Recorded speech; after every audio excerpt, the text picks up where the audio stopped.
एक छोटा सा हरा भरा गांव। मिट्टी के घर, तालाब के किनारे खेलते बच्चे, बैलों की घंटियां और खेतों की खुशबू। इसी गांव में रहता था गोपाल, मजाकिया, चंचल और थोड़ा चालाक भी। वहीं गांव की स्कूल टीचर थी रीना, सीधी सादी पर गांव के बच्चों के लिए दिल से जुड़ी हुई। गांव के बीच में खड़ा था एक पुराना कुआं, जिसे लोग रहस्यमय कहते थे। गोपाल बेटा सुन, आज रात उस कुएं के पास मत जाना। लोग कहते हैं वहाँ से अजीब अजीब आवाजें आती हैं। काका, ये सब अंधविश्वास है। अब आवाजें कुएं में नहीं, मोबाइल में आती हैं। आप टेंशन मत लो, मैं बस देखने जाऊंगा। रीना गांव के बच्चों को मिट्टी के फर्श पर बैठाकर पढ़ाती थी। स्कूल जर्जर हो चुका था, पर रीना ने उम्मीद नहीं छोड़ी थी।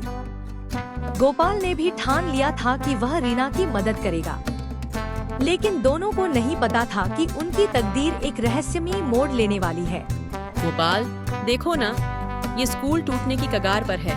बच्चे पढ़ना चाहते हैं, पर हालात खराब हैं। गांव के बीच का वह पुराना कुआं रात होते ही बदल जाता।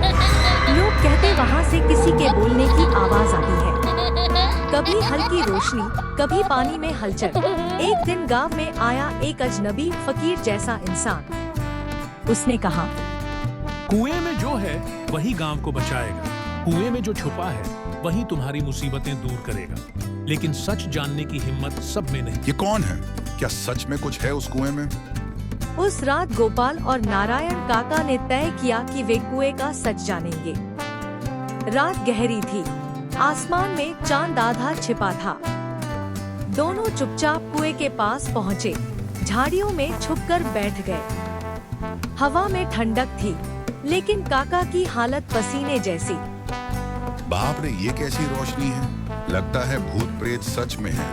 काका, आप टेंशन मत लो, ये कुआं भी अब LED हो गया लगता है। तू मजाक कर रहा है, लेकिन मेरा दिल जोर जोर से धड़क रहा है। कुछ हिल रहा है नीचे, लगता है सच में कुछ है। दूसरे दिन रीना को जब यह खबर मिली, वह भी वहां पहुंची। उसने कागजों को देखा। वे पुराने सरकारी दस्तावेज थे। उनमें गांव की स्कूल के लिए रखी जमीन के असली कागज छुपे हुए थे। गोपाल, ये तो हमारे स्कूल की जमीन के कागज हैं। इतने सालों से कौन छुपा कर रखे हुए था? मैं रिटायर्ड सरकारी अफसर हूँ। सालों पहले ये कागज मैंने बचाए थे, लेकिन लालचियों के डर से कभी सामने नहीं आ सका।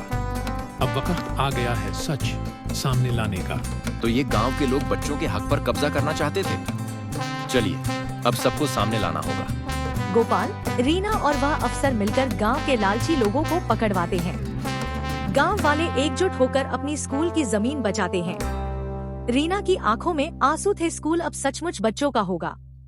गोपाल को पहली बार अपने मजाक से ज्यादा अपनी हिम्मत पर गर्व हुआ। गोपाल, तुमने सच में कमाल कर दिया। अगर तुम न होते तो शायद ये कभी संभव नहीं होता। रीना जी, ये हमारा गांव है। गांव के बच्चों का हक का बचाना मेरा भी फर्ज है। अब ये कुआं डर का नहीं, उम्मीद का प्रतीक बनेगा। कुछ महीनों बाद गांव में नया स्कूल बन चुका था।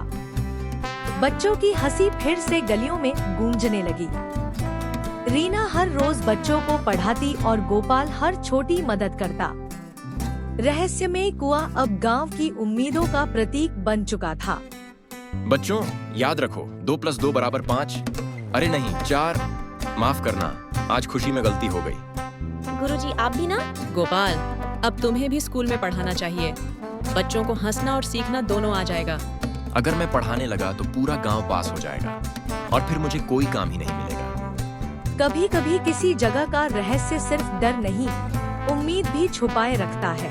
जैसे इस गांव के कुएं ने डर के पीछे छुपी थी एक नई शुरुआत।